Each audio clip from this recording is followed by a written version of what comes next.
Inside a quiet Midwestern town, a black diner owner served coffee to a Hell's Angel no one wanted around.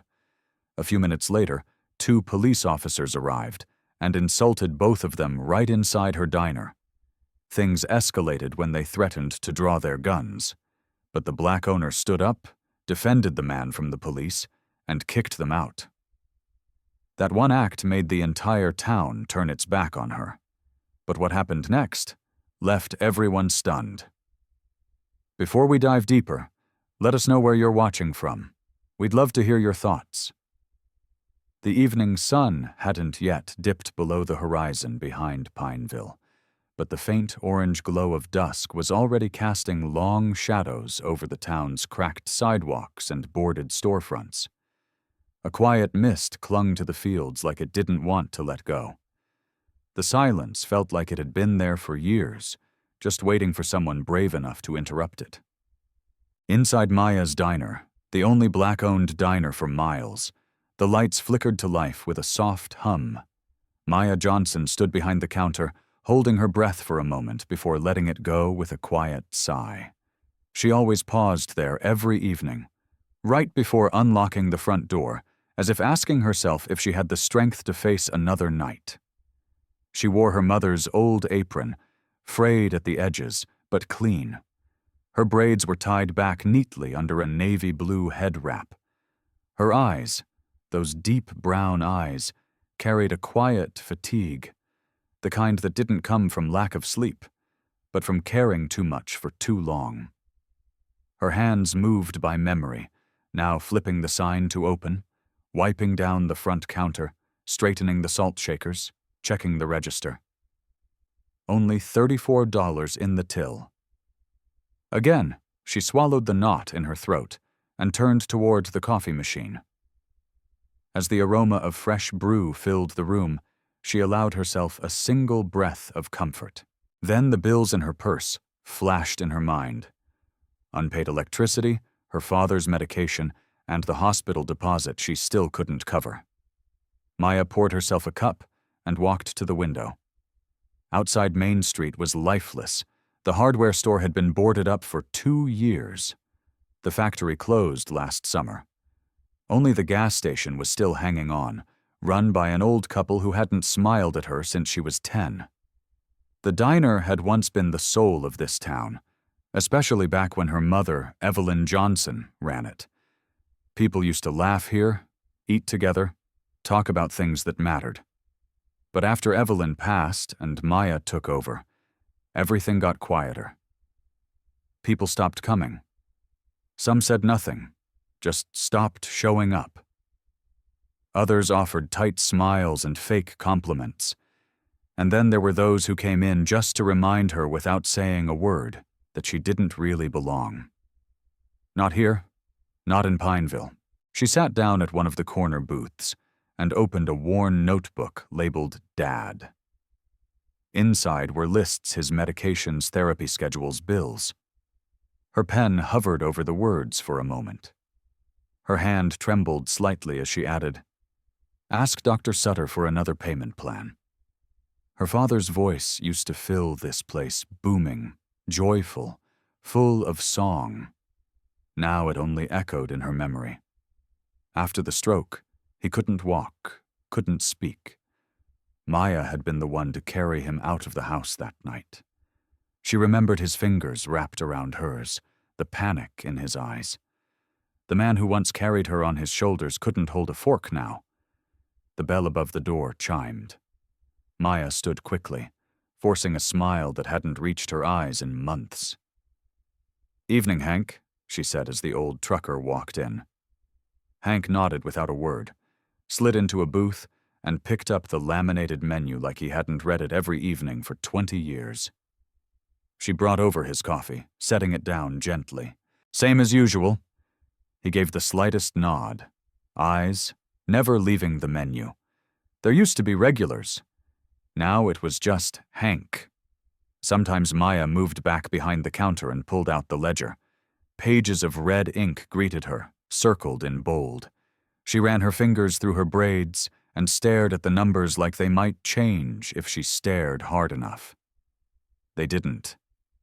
Another hour passed. The second customer never came. She refilled the salt at each table just for something to do. The radio played softly an old soul tune her mother used to hum. Maya hummed along under her breath, letting the rhythm carry her back just for a moment to when her mother was still alive, still flipping pancakes in the back, still yelling at Maya to get those elbows off the counter. Then a knock broke her rhythm. Not at the door, at the window. Maya turned. 2 boys, maybe 15, stood outside. They stared for a moment. Then one of them mouthed something too fast to catch. He laughed, slapped his friend's shoulder, and they both ran off. Maya walked over and wiped away the fog from the glass with her sleeve. And there it was. On the window, drawn in the condensation, were the words, "Go back to where you came from." She stared at it, frozen. Not angry, not shocked, just numb. She didn't cry. She didn't yell. She took a dish towel from her apron and wiped it clean like she'd done 100 times, maybe 1,000. Inside her chest, something tightened, but she didn't let it surface. She turned, walked back to the counter, and poured herself another coffee. Hank had left. No goodbye, no tip, just a crumpled napkin on the table. She cleaned it up without a word. That evening, Maya stood in the kitchen, staring at the last 3 eggs. She cracked 2 into the skillet, whisked them with a dash of pepper, and pushed the thought of supper out of her mind. Outside, a group of teenage girls walked by. They looked through the glass, but didn't come in. One of them giggled. Maya didn't bother wondering what they were laughing at anymore. She sat down on the stool by the counter and looked at the photo taped to the register. Her and her mother both wearing aprons, smiling. It was from the day they reopened the diner after repainting the outside. Back when hope was still a word she used. She missed her mother most on nights like this, when the silence felt heavy, when the town reminded her that she would always be just Maya, the girl who didn't fit, no matter how good her coffee was. But still, she kept the lights on. Still, she cleaned every surface like the president was about to walk in. Still, she held the line because nobody chooses their skin. But everyone deserves a seat at the table. Even if that table was chipped half empty and forgotten by the rest of the world, Maya knew it. Her mother had taught her that. And maybe, just maybe, someone else would walk through that door and remember it, too. So, as the moon rose above the horizon and the streetlights flickered to life outside, Maya Johnson locked the front door, swept the floor one last time, and turned the sign to closed. Behind her, the diner stood silent. But inside her there was still fight left. The chill had settled over Pineville like a wool blanket that no one asked for, the kind of chill that made the air feel thick and mean, pressing down on the sidewalks, rippling off the blacktop in faint mirages. The street outside Maya's diner was quiet, save for the low hum of crickets and the occasional creak of a rusted pickup truck rolling by. Inside the diner, the ceiling fan spun lazily, doing more noise than cooling. The only sound was the rhythmic clink of a spoon tapping against a ceramic mug as Maya stirred sugar into her 3rd cup of coffee for the day. No customers since sunset, just the sound of waiting. She stood behind the counter, wiping the edge of a glass with a towel, more out of habit than necessity. The dinner rush hadn't come. Not that she was surprised. Ever since that run-in with Officer Derrick last month, foot traffic had slowed to a crawl. People in Pineville had long memories and short tolerance for women who talked back, especially black women. It had been just over 3 weeks since the incident, but the words still rang in her ears like it happened yesterday. It was a Wednesday evening, slow and sticky with chill. Maya had just stepped outside the diner to dump the kitchen trash when she saw the patrol car parked diagonally across the street. Engine still running, door open. A teenage boy, black, maybe 16, was standing with his hands pressed against the hood of the cruiser. His backpack lay on the pavement nearby, torn open. Notebooks and a half-eaten sandwich spilled across the sidewalk. Officer Derek Mason stood behind the boy, one hand on his gun, the other gripping the boy's wrist like it was made of glass he wanted to crack. Maya froze. She looked around. No one else was on the street. Just her Derek and that boy who kept shaking his head and whispering something she couldn't hear. She crossed the road fast, but steady heart, pounding harder with each step. "Derek," she called out. "What's going on?" Derek didn't turn. "Business, Maya. Keep walking." "He a customer?" she asked, because if he was headed to my place, this just became my business. Derek let out a low chuckle, dry, humorless. He finally turned his head, saw him hanging outside the hardware store. Looked suspicious. "He's a kid," Maya said flatly. "That's what kids do. They linger. Doesn't mean they're a threat." Derek's eyes narrowed. "You questioning me now? I'm asking why a 16-year-old needs to be manhandled in broad daylight. He wasn't cooperating. Did you ask him his name before pushing him into your hood?" Derek stepped closer. His boots echoed sharply against the pavement. When he was close enough for her to smell the faint scent of coffee and sweat on his breath. He leaned in. "This town's got rules, Miss Johnson. Rules that keep it clean. You do better remembering your place." Maya didn't flinch. "I know my place. It's behind that counter running a business I built with my mother's hands. And it sure as hell isn't watching kids get humiliated on my sidewalk." Derek's jaw clenched. His fingers tightened around the boy's wrist before finally letting go. "You're making a mistake," he muttered. "Maybe," she replied. "But I'd rather make a mistake for doing what's right than stay silent and watch this." He shoved the boy's backpack at him hard. The kid stumbled but caught it. His eyes flicked to Maya for half a second, confused, shaken, but grateful. Derek got in his cruiser without another word, slammed the door, and pulled away. Fast tires groaning over the asphalt. The boy didn't speak either. He just bent down, picked up his things, and disappeared down the street without even brushing the dust from his jeans. Maya stood there for a long time after they were both gone. By midnight, the gossip had already begun. People started skipping the diner that weekend. The next Monday, someone slipped a receipt under the door with 2 words written on the back in red ink. "Watch yourself." Back to the present, the bell over the door jingled. Maya didn't look up right away. She assumed it was the mailman or someone looking for directions to the gas station, but the silence that followed was different. Still waited.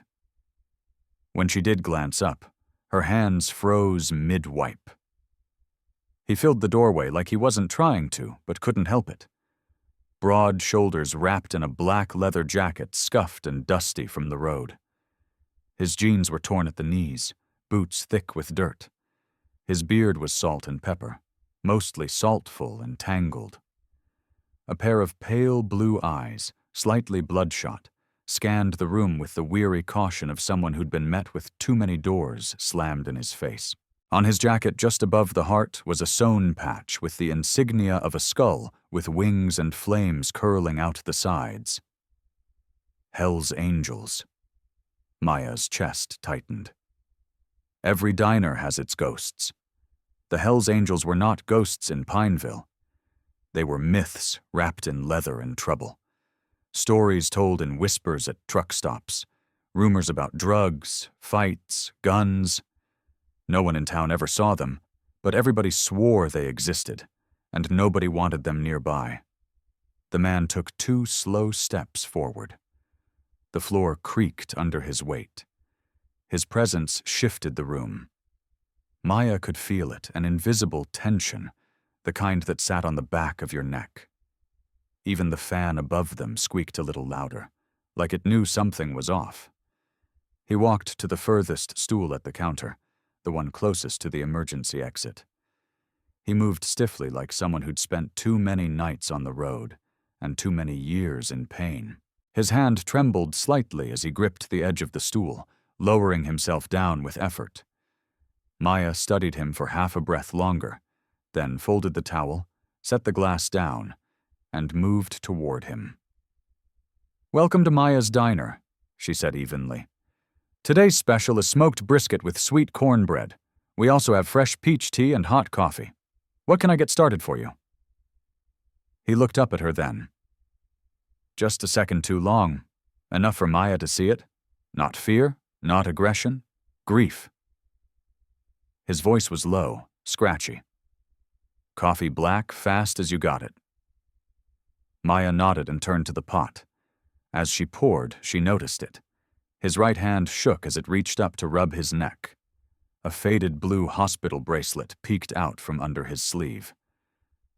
Not new, but not old either, like he hadn't taken it off, even though he could. She set the mug in front of him. "Hot and strong," she said. "It'll kick like a mule." He let out a tired chuckle, more air than sound.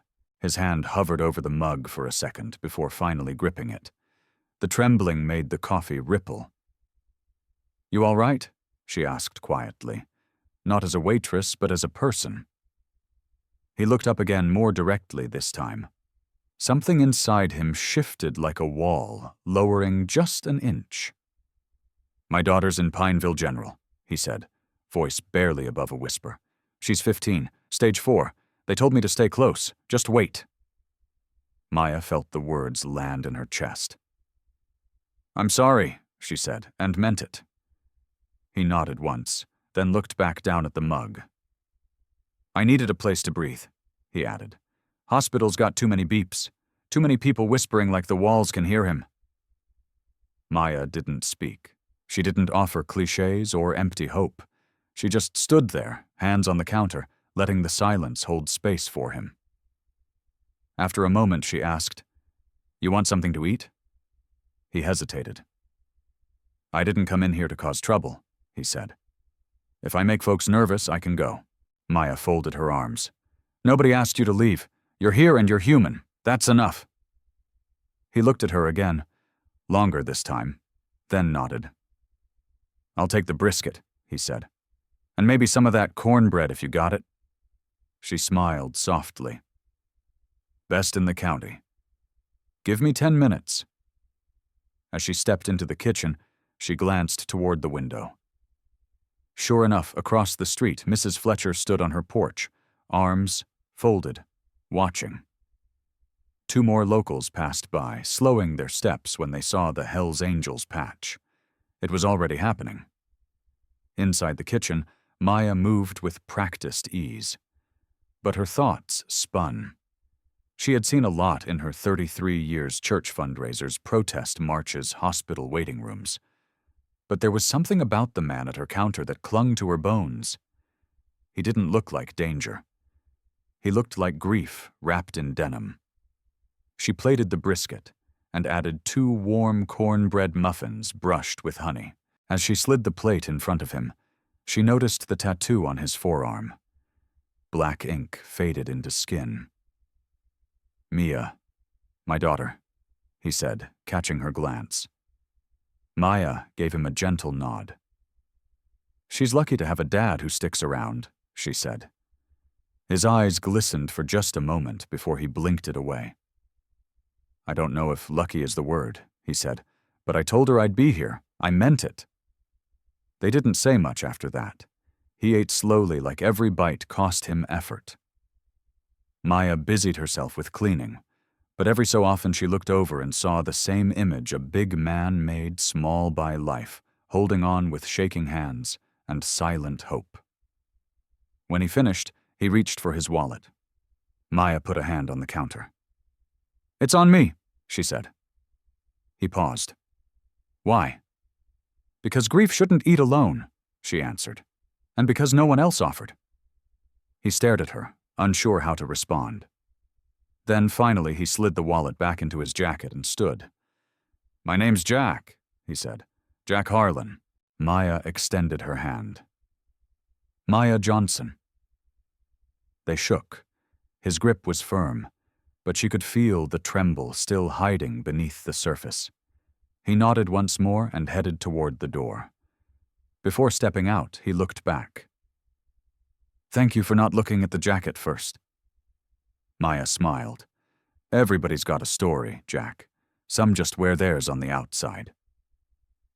The bell jingled softly behind him, and for the first time in weeks, the diner didn't feel quite so empty. The midnight moon bled through the dusty windows of Maya's diner, casting a silver haze across the checkerboard floor. Outside, the chill shimmered on the blacktop like a warning. Inside, the air was tense, but still. Jack Harlan sat hunched over his coffee at the far end of the counter, elbows on the Formica eyes low. The plate in front of him sat mostly untouched, the brisket grown cold. He wasn't here for food. He was here to escape a hospital hallway and the sound of machines measuring his daughter's dying breath. Maya moved quietly behind the counter, wiping a clean surface for the second time in 10 minutes. She didn't want to stare, but she couldn't help glancing toward Jack every so often. His body looked like it had carried too many miles. His silence said more than most men's speeches. She didn't ask questions. She didn't pry. That she had learned was a form of kindness. Then the bell above the front door chimed again, sharper this time, like a note out of tune. Maya looked up and her heart sank. Officer Derek Mason stepped inside his boots, thewing hard against the floor with each step. He wore his uniform crisp, the badge gleaming gun at his hip like a third fist. Deputy Sarah Klein followed a step behind, her expression unreadable, her blonde hair pulled tight beneath her cap.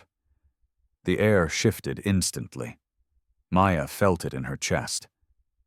The same way you feel a thunderstorm before it hits. Derek scanned the diner and spotted Jack. A slow smile crept across his face, not the kind that came from humor, but the kind that came from a man who just found a bruise he wanted to press. "Well, well," Derek said loudly, voice cutting through the room like broken glass. "Didn't expect to see one of the Hell's Angels perched here. This must be one hell of a day." Jack didn't look up. Derek stepped closer. "Funny thing, I always heard your kind preferred bars, junkyards, or back alleys. Didn't know you developed a taste for sweet tea and home cooking." Jack lifted his eyes, slow and measured.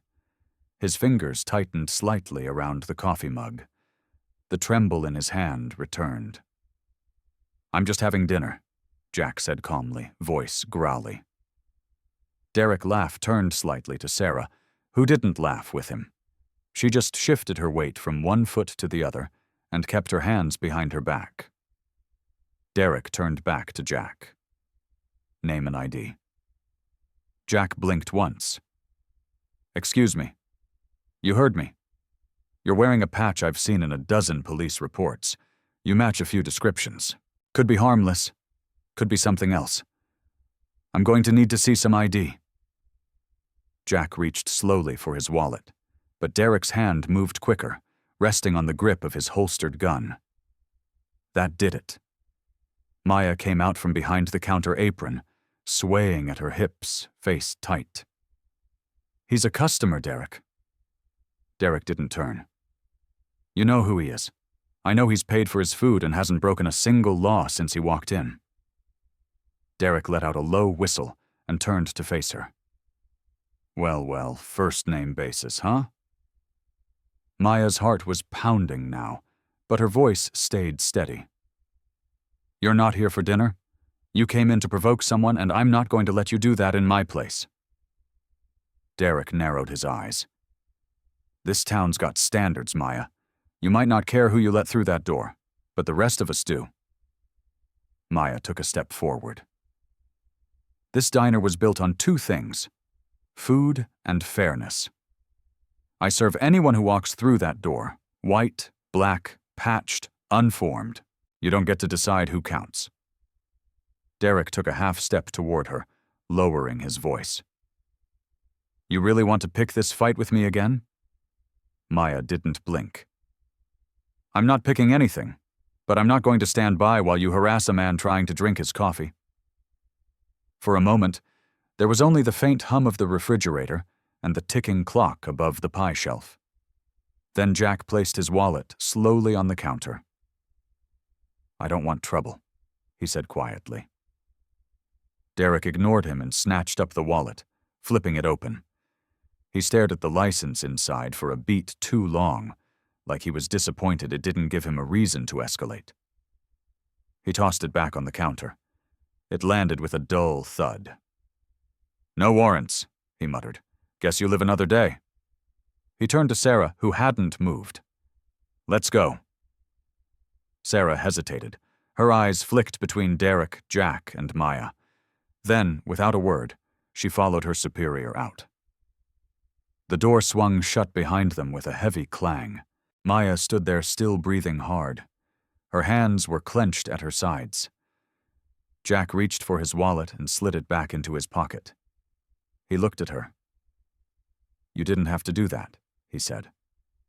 Maya looked back at him, still standing straight.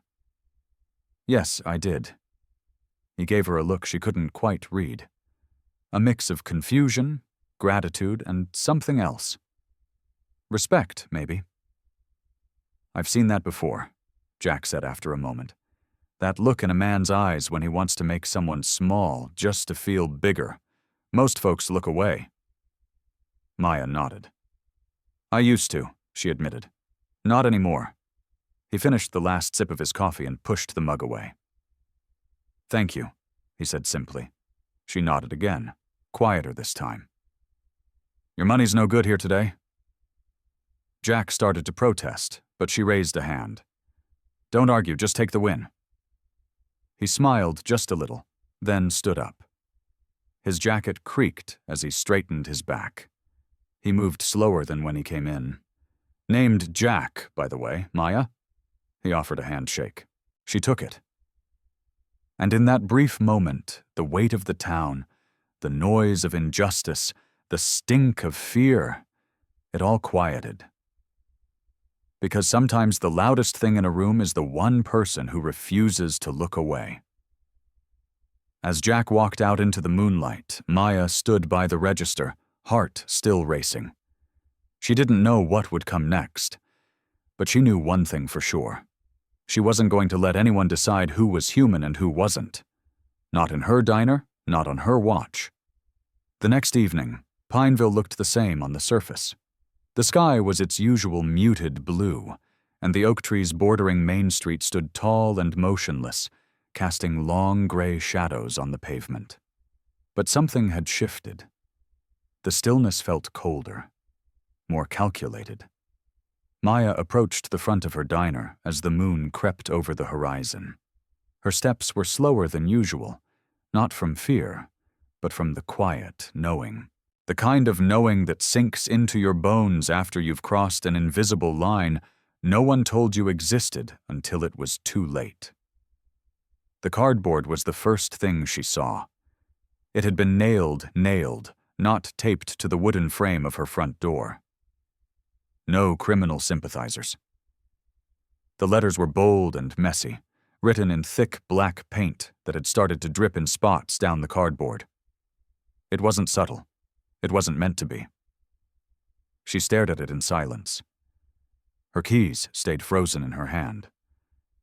A single breath passed before she reached forward, yanked the board down with both hands, and dropped it beside the trash can without a word. She unlocked the door and stepped inside. The bell above the door chimed like it always did. But it felt different, off-key, too loud in the empty room. Inside, the air was cold. The fridge had gone quiet overnight. Maya glanced at the breaker box in the back and sighed. She already knew what it meant. She walked across the room and flipped the switch anyway. Nothing. The power had been cut. She stood there for a moment, still holding her breath, then exhaled through her nose and rolled her shoulders back. She wasn't going to let the silence drown her. Not today. By 7:30, the lights were still off the coffee maker dead. She brewed a small pot on the emergency gas stove in the back, poured herself a cup, and sat by the front window. By 8, nobody had come in. Not even Hank, the old trucker, who usually slid in without a word. Maya sipped her coffee slowly. She watched the street. A few people walked by. Most didn't look. One man across the street, Greg, from the lumber yard, glanced at her window and then looked away so quickly it was obvious he'd done it on purpose. At 9:30, she counted the money in the tip jar. 4 nickels in a quarter. At 10:15, the phone rang once, then silence. No voicemail, no callback. At midnight, she turned off the open sign to save power she wasn't sure she had. That was when she heard the thud, then another. She turned quickly, eyes narrowing. The third hit was louder, wetter. It smeared across the glass of her front window and slid down in a yellow, lumpy trail. Eggs. She stepped toward the window. A tomato came next, then another. One exploded against the frame, leaving a splash of red across the edge of her menu board. She could hear them now laughing. She looked out the window, but couldn't see clearly through the mess. The glass was covered in food and slurs. The words were crude. Ugly. Maya stood completely still. She didn't scream. She didn't duck.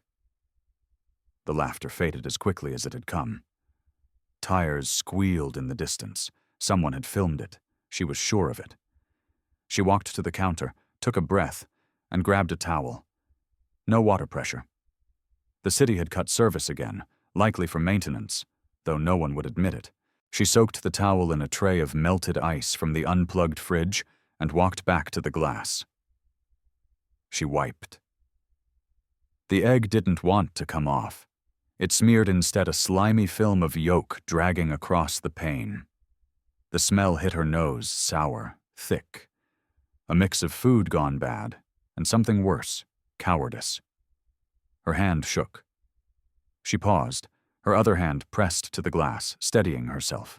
One breath in, one out. Then she kept wiping. Outside, another truck rolled by, slowed down, then kept going. She recognized the driver, Cliff, who used to bring her fresh tomatoes from the farm. He didn't wave. After she finished cleaning the main window, she crouched by the lower panels where someone had scrolled a word she hadn't seen in years. Not since high school. Not since her mom had marched into the principal's office and refused to leave until someone was held accountable. She wiped that too. The glass was clean again. But she wasn't. Not inside.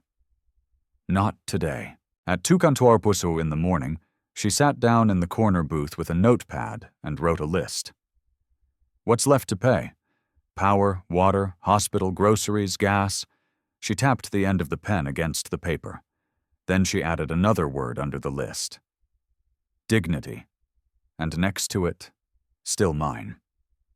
She heard a soft knock on the glass. Her head lifted quickly.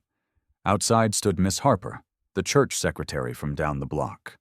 She was in her late 60s, usually wore a floral dress and a serious expression. Maya walked to the door and opened it. Miss Harper didn't smile. I won't come in, she said. I just came to say not everyone agrees with what they're doing to you. Maya didn't respond. Miss Harper shifted on her feet. I don't approve of the biker, but I saw how Derek treated that man. It wasn't right. Maya's hands tightened on the edge of the door. And yet you weren't here yesterday? Miss Harper looked away. I was scared. I still am, Maya said quietly. But I didn't get to leave. There was a long silence. Miss Harper nodded. I'll bring some pies tomorrow. Maya raised an eyebrow. Pies.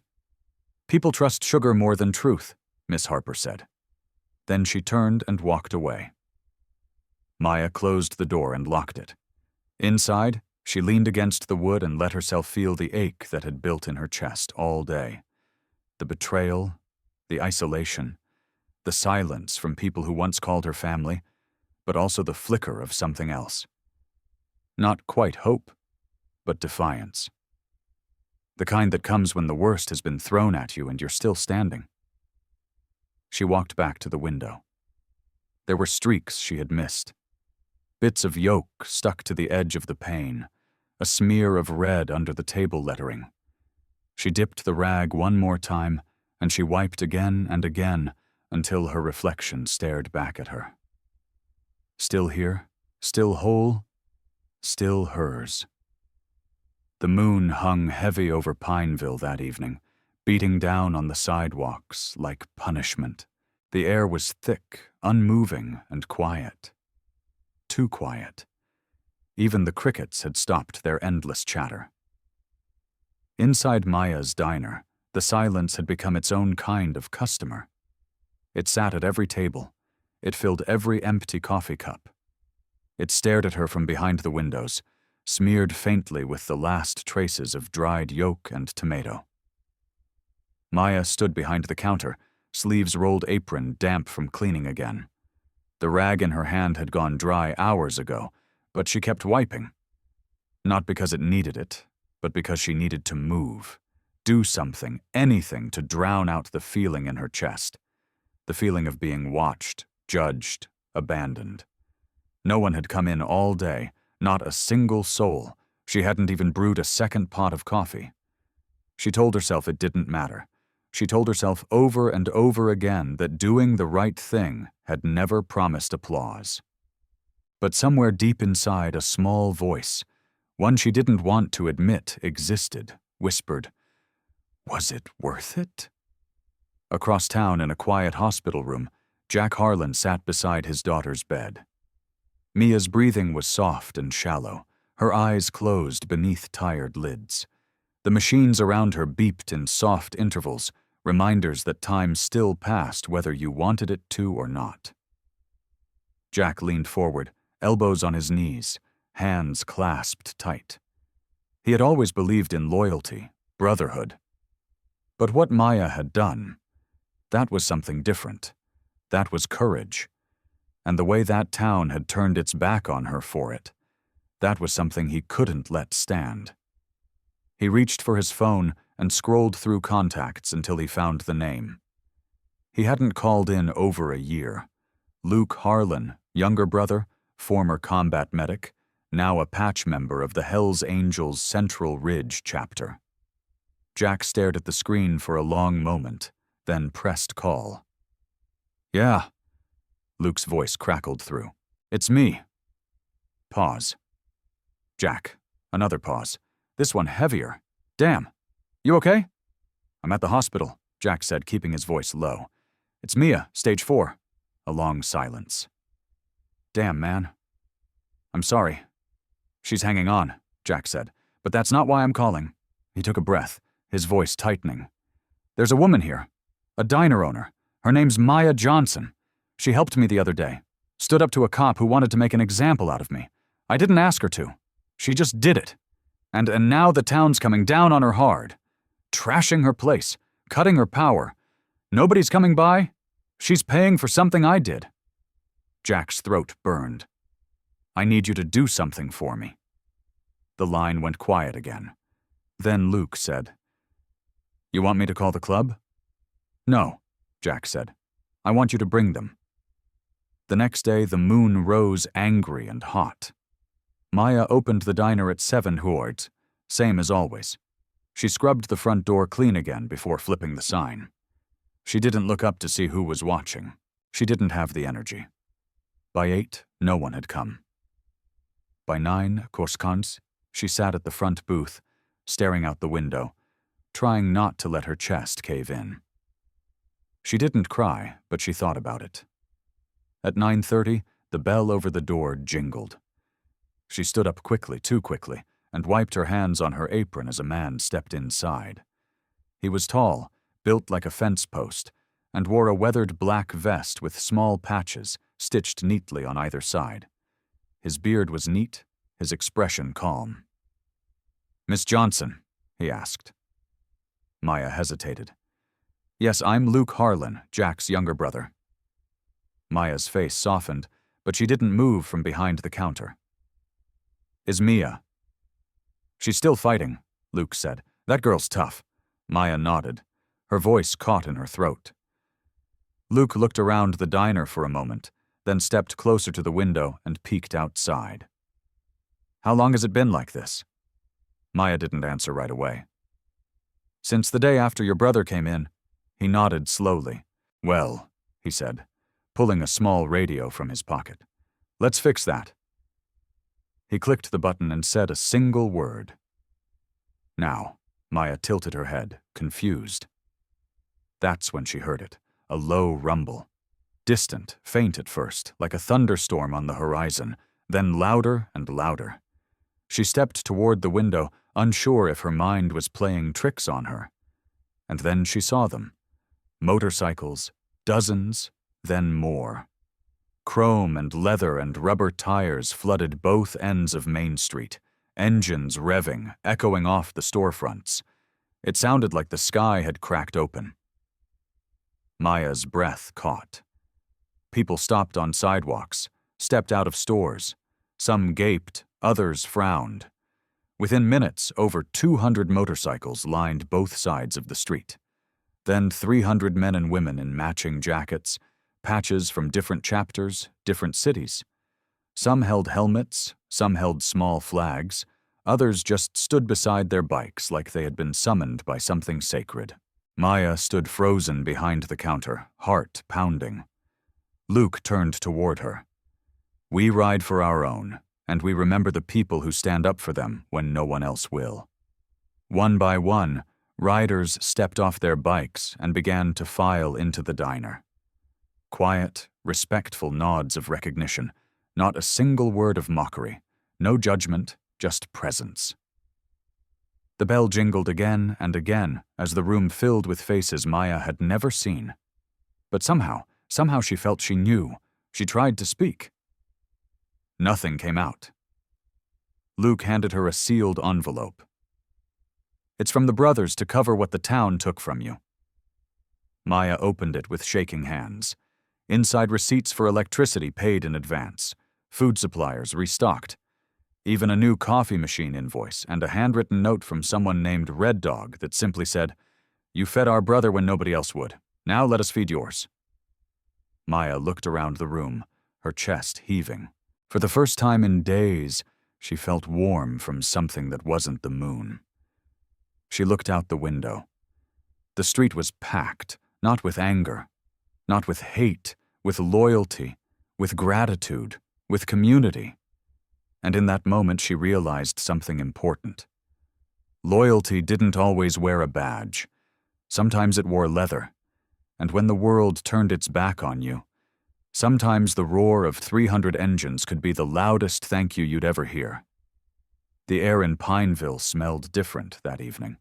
Not like chill or exhaust or that old tin tang of silence that had hung over the town for too long. This evening, the street outside Maya's diner smelled like brewing coffee-fried bacon leather and something else. Movement, possibility, change. The main road was still lined with bikes, some sleek and black, others wild with color and flags and names like Reapers of Mercy, Hell's Angels, and Southern Knuckleheads. Some riders had slept in their vans. Others stayed at motel down the highway, but most had stayed because they wanted to. And Maya, well, she had barely slept.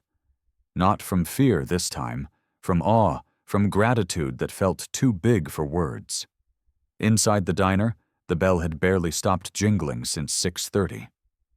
Maya moved fast behind the counter, her apron already stained with syrup and grease refilling mugs calling out orders, giving soft nods and tight smiles as her hands worked non-stop.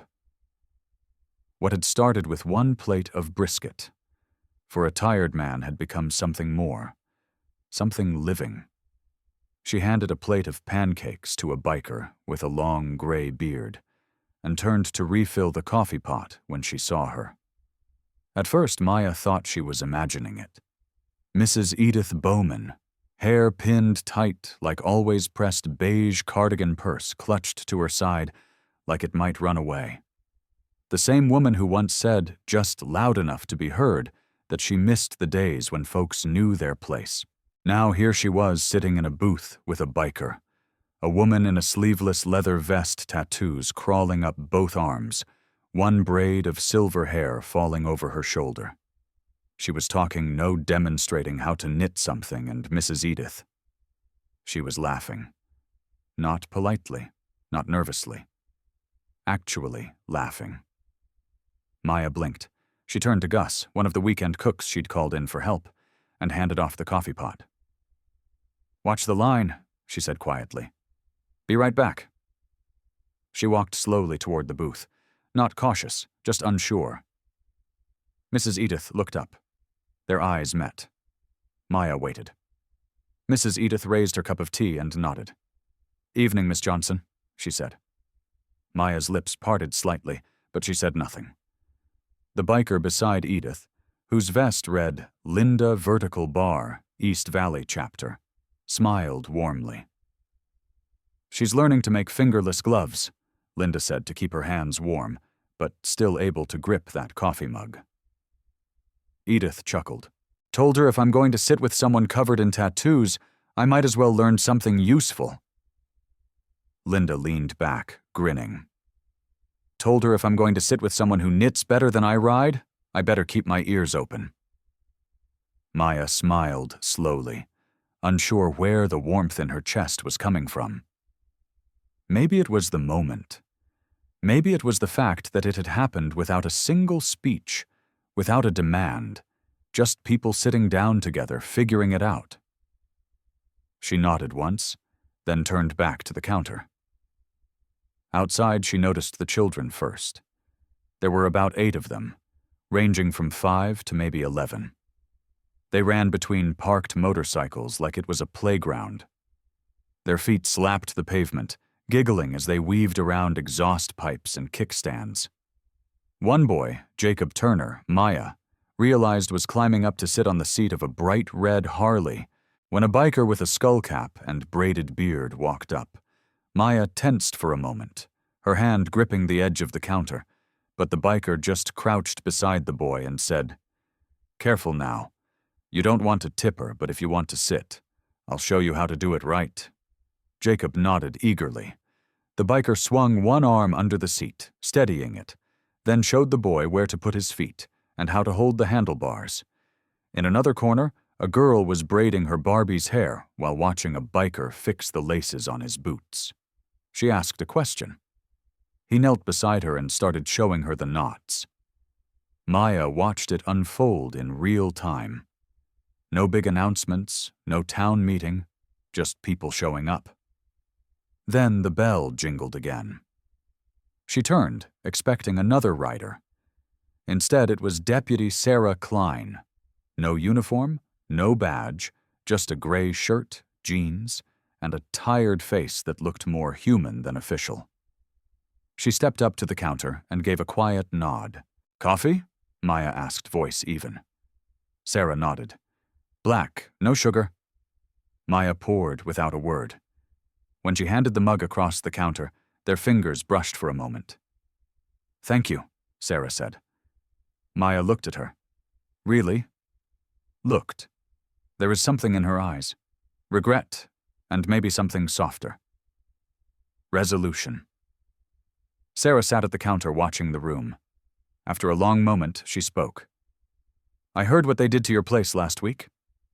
Maya didn't respond. Sarah sipped the coffee, swallowed slowly. "I should have said something or stopped it." "You didn't throw the eggs," Maya said quietly. "No," Sarah replied, "but I stood too still while others did." Maya said nothing. Sarah looked down into her mug. "I'm not proud of that." Silence hung for a beat. Then Maya reached into a basket and pulled out a fresh biscuit, still warm, set it on a plate, and placed it gently in front of her. "Eat." Sarah looked up, surprised. Maya offered the faintest shrug. Talking's easier on a full stomach. Sarah smiled just a little. Maya turned away and walked back to the pass window, where Gus was calling out a stack of orders. She worked through the next hour on muscle memory, refilling coffee, sliding plates down the counter, catching questions and giving quick answers. But her mind kept drifting to Edith, to Jacob, to Sarah. This wasn't a miracle, not yet, but it was something. It was a start. And maybe that's all change ever really was. Not fireworks, not speeches, just a booth with two people talking, a kid on a bike, a deputy without her badge. Maya moved to the corner of the diner and paused, watching her father's old photo on the wall. The one of him standing in the same spot behind the counter, apron-stained hands, strong eyes kind. She whispered under her breath, "You were right, Daddy. People can surprise you." Then she turned back to the room and kept working because the world didn't change all at once. It changed one table at a time. The early morning sun had begun to climb high behind the hills, casting long golden streaks across Main Street. The light filtered through the large front windows of Maya's diner, painting everything inside with a soft amber glow. It was the kind of light that made you stop and take a breath. The kind of light that made a moment feel bigger than itself. The diner was full. Every booth, every stool, every inch of counter space had a body behind it. Some wore leather vests with faded patches. Others wore Sunday shirts and dusty jeans. Laughter bounced off the walls. Plates clinked. The sound of lives crossing paths filled the air like music. Maya moved quickly between tables, coffee pot in one hand, napkins in the other, a dish rag tucked into the side of her apron. She smiled when she could, nodded when she couldn't. Her shoulders were tired, her feet ached, but her heart, it felt like it was finally beating in rhythm with the town again. She didn't see him come in at first. The bell over the door chimed gently, but no one turned to look. Not at first. Then someone did. Then a few more. And then the room fell quiet. Maya glanced up instinctively from the coffee she was pouring. A man stood in the doorway, broad-shouldered, sturdy. His vest was black leather, crisp and clean. Across the back, the words were stitched bold and large. President Hells Angels MC Riverside chapter. He stepped in with purpose, his boots heavy against the tile floor. Beside him, Luke followed, eyes forward, jaw set. Maya felt something shift in the room. Not fear, not tension. Respect. The man, Victor Kane, walked slowly to the center of the diner and paused. He looked around, eyes sharp but kind. Then he found Maya behind the counter. He walked over the chatter in the room, falling to a hush behind him. "You must be Maya," he said, voice deep and smooth, worn but clear. Maya gave a small nod. "That's me." Victor held out a hand. His grip was firm, steady. His palm was rough, but his touch was respectful. "I'm Victor," he said, "president of the Hells Angels Riverside." She nodded again. "I've heard of you." "I've heard of you," he replied. There was something in his tone, not just politeness. Pride. Victor turned, raising a hand to the crowd. The diner fell completely silent. He didn't raise his voice, but when he spoke, every word landed like truth. "There are two things we live by in my world," he said. "Loyalty and respect. When someone gives us one, we give it back. And when someone risks everything to do what's right, we remember that too." He turned back toward Maya. This woman didn't know who we were, didn't care what patch we wore. All she saw was a man in pain, and she treated him like a person. When others turned away, she stepped forward. Victor reached into a canvas bag that Luke handed him. "I don't give these out often," he said. He pulled out a black leather vest folded with care. The stitching was fresh. Across the back in bold white thread, it read, "Of the Hells Angels." And just below it, smaller embroidered in red, protected, Maya's breath caught in her chest. She didn't move. Victor held it out. "From this day forward," he said, Maya's diner rides under the protection of the Hells Angels. The room erupted, cheering applause. Tables shook under the weight of fists pounding in celebration. Boots stomped. Someone whistled loud and clear. Maya stood frozen eyes glassy. Victor leaned in his voice, lower just for her. You earn this. Not with fear, with decency, and that means more than any patch ever could. She took the vest slowly, reverently, her fingers tracing the letters as the noise around her thundered on. Then she looked up and noticed something else. A few faces from the town had come in, locals who hadn't stepped foot inside since the mess began. Joe Larkin, the farmer, his daughter Elise, Edith Bowman's son, and behind them a few others. Hesitant, nervous, but present. Joe walked up first, hat in hand. He stood in front of Maya, shifting his weight awkwardly. I was wrong, he said, voice rough. I saw what happened, and I didn't say anything. I'm sorry. Maya looked at him. His eyes were sincere. Scared, maybe, but sincere. She gave a slow nod. Elise reached out and touched Maya's arm. My mom told me you used to give me free apple slices when I was little. She never forgot that. Maya smiled faintly. More hands came, more faces. One by one. Some whispered apologies, some just nodded. But they came. And that was something. Maya stood tall, holding the vest in both hands. She stepped behind the counter, found a spot on the wall right next to her father's framed photo, the one with him smiling behind the grill, and hung the vest on a wooden peg. It looked right there, like it belonged. She turned back to the room, filled with faces that were once strangers, now allies. Her chest lifted, her throat tightened. Victor raised his cup to Maya. The crowd followed to Maya, and in that moment no one remembered skin color patches or politics. They remembered character. They remembered who had stood up when it mattered. Maya nodded once, slow and full of grace. Because honor didn't come from titles. It came from how you stood when standing cost you everything. The moon had just started to climb over the rooftops of Pineville when the bell above the diner's front door gave a quiet jingle. Maya was behind the counter halfway through, wiping down the pie case for the second time that evening. Her motions were automatic now. Clean rotate checked the glass, but her mind was far away. Somewhere between the events of the last week and the question she kept asking herself. What now? She didn't look up right away, not until she heard the slow steps measured heavy. Not the kind of walk that rushed in for coffee before work, but the kind that carried weight. Memory. She turned. Jack Harlan stood in the doorway, the same black leather jacket, the same broad frame. But something was different now.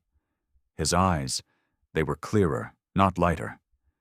There was still pain there, but something underneath had shifted, something deep, a quiet strength that wasn't there before.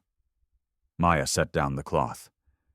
Jack, she said, almost a whisper.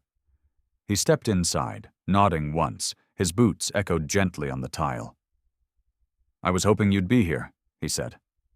I'm always here, she replied, offering a soft smile. He stopped at the counter, looked around, let out a breath like he hadn't realized he'd been holding it until now. It looks good, he said. It's getting there.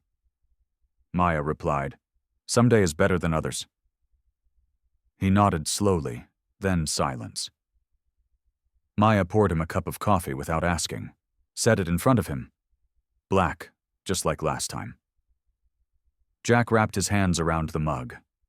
They didn't shake anymore. He looked up at her, and there was something in his expression she couldn't quite place. Then he spoke. Then, she's improving. Maya blinked. Mia? He nodded. The new treatment, it's working. Her numbers are up, color's back in her face. She's laughing again. Maya felt her throat tighten. That's incredible. It is, he said softly. I didn't think we'd get this far. A pause. She asked me to come today. Maya tilted her head, eyebrows slightly raised. Jack looked down into his coffee, then back at her. She said, "She wants to meet you." Maya froze. "Me?" He nodded. She said, and I quote, "That woman sounds like who I hope I can be one day." For a second, the diner disappeared. The dishes, the humming fridge, the noise outside, all of it fell away. Maya stood still, hand resting gently on the counter, eyes locked with Jack's. She said that clear as day. Maya sat down across from him without thinking. "I don't know what to say," she whispered. "You already did," he replied. "That day you brought me coffee. That day you told Derek to step back. That day you reminded me I was more than just the patch on my back or the pain in my chest." His voice grew quiet. "You didn't just feed me. You made me visible again." And Mia, she needed that more than I realized. Maya swallowed hard emotions rising fast now. She reached for a napkin and folded it once in her hand. Tell her I'd love to meet her." Jack smiled. It wasn't wide, but it was real. "I was hoping you'd say that," he said. They sat in silence for a moment, sipping coffee. Then he reached into his jacket pocket and pulled out a small envelope. He set it on the counter between them. "What's this?" "Mia made you something." Maya opened the envelope carefully. Inside was a drawing, colored pencil, a rough sketch of Maya behind the counter handing a mug of coffee to a man in a biker vest. Over their heads in shaky handwriting, it read, "Be kind. Be brave." Maya's hands shook. Her chest ached in the best way. She looked up, eyes shimmering. "I don't know what to say." "You already said it," Jack repeated. "That day you showed up." He stood slowly, leaving the mug half full. "I'm taking her out of the hospital next week," he said. "She wants to ride out here with me, meet you in person, sit at that booth by the window." Maya smiled through the tears. "We'll have something special on the menu that day." He turned to leave, then stopped at the door. "Maya?" "Yeah. She's alive because someone chose to be kind when they didn't have to be." He nodded once firmly. "Thank you." Then he stepped into the light and was gone. Maya stood in place for a long moment. She looked at the drawing again, set it down beside the register. Her hands trembled. Her heart was full. Outside, a few more bikes rolled by. Inside, the world felt quieter, but not empty. Full of something she couldn't name, but felt deeply. Hope, not loud, just steady, just real. Sometimes she thought it only takes one cup of coffee, one moment of seeing someone, one small act of courage. Sometimes that's enough to save a life. And sometimes, just sometimes, that life saves you right back. Early morning light poured through the windows of Maya's diner, casting soft gold across the booths and counters. Outside, the last of the motorcycles were pulling away one after another, chrome reflecting the rising sun as their engines hummed low and respectful. Not the roaring arrival of a few days ago, but a slow, deliberate departure. A goodbye. Inside, the diner was calm. Empty now, but not hollow. Maya moved behind the counter in silence, rag in hand, wiping down the clean surface with slow, even strokes. Not because it needed cleaning, but because it was the one ritual that grounded her, the one habit she hadn't let go of, no matter how the world shifted.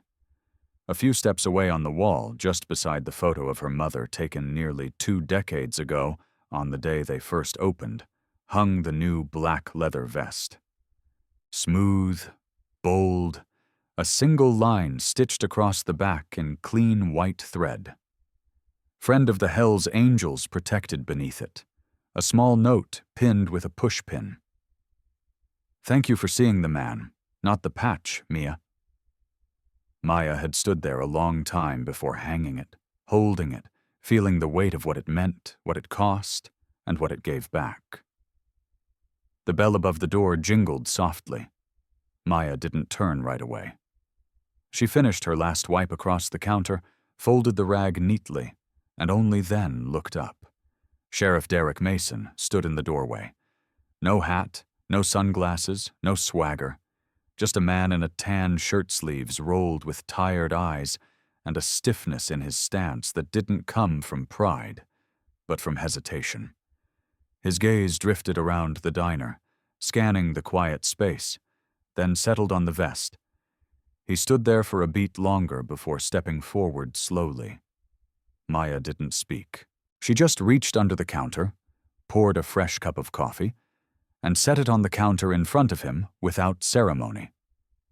He nodded once in thanks and sat down. For a few seconds, the only sound in the diner was the gentle creak of the stool and the quiet hum of the refrigerator motor. Derek wrapped his hands around the mug, but didn't drink right away. Then he finally spoke. "Town's changing." Maya didn't respond. She picked up the rag again, started wiping the already spotless edge of the pass through window. Derek cleared his throat, eyes still fixed on the dark liquid in his cup. "You got folks talking. Never thought I'd see Edith Bowman knit with a biker or Joe Larkin shake hands with anyone who had ink up to their jawline." Maya still said nothing. He shifted in his seat. "I was raised a certain way," he said slowly, "taught to keep order, keep things in line. Trouble shows up, you press back. You don't question much, just follow the rules." His voice faltered. "But maybe some of those rules weren't made for the right reasons." Maya paused, then turned toward him. Her face was calm, quiet, unmoved. "Maybe they were just made to protect the wrong people," she said. Derek looked at her, his jaw tightened slightly, but he didn't argue. "I'm not proud of what I let happen here," he said. "I saw what they did to your place. I saw the fear in that man's eyes when I walked in. I should have known better." Maya let the words hang in the air. She didn't forgive him. She didn't thank him. She just let him sit with the weight of it, because some things weren't fixed by a single conversation. Some things had to be earned. Derek finally took a sip of the coffee, set the mug down gently. "You ever think about running for town council?" He asked, a weak attempt at levity. Maya raised an eyebrow. He smiled sheepishly. "Didn't think so." He reached into his pocket, pulled out his badge. Set it gently on the counter. "I'm taking a few weeks off," he said. "Maybe longer. Got some things I need to unlearn." Maya looked at the badge, then back at him. "You don't have to leave."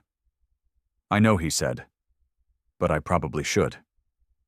She gave a small nod. Derek stood, picked up his hat from the side hook, and held it in his hands for a moment. As he turned to leave, he paused. "For what it's worth, I'm glad you didn't back down." Maya didn't look up.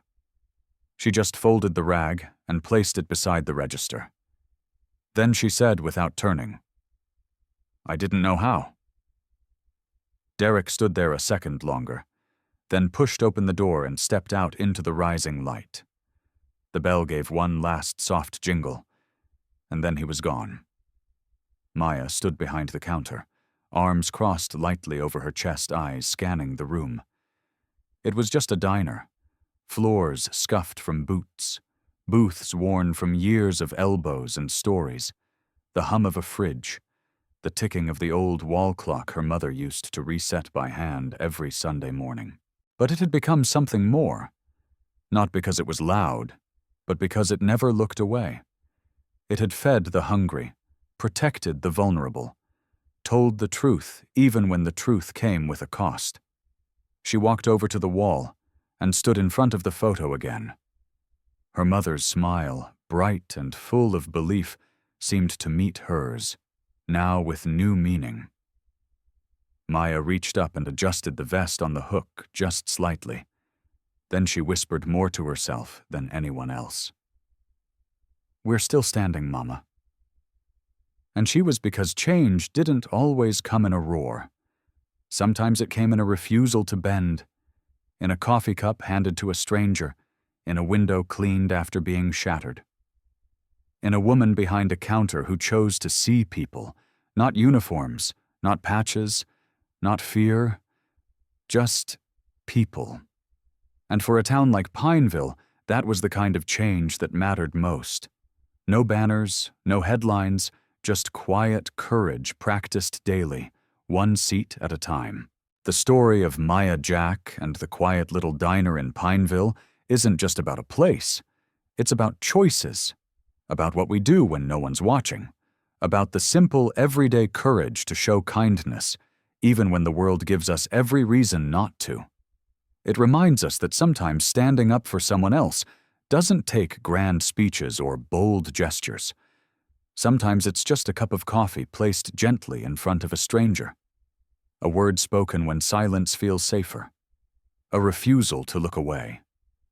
And maybe that's how change really begins, with small, steady acts of decency.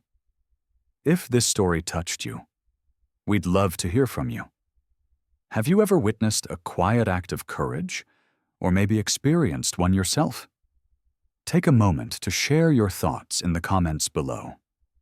We read each one, and your words matter here.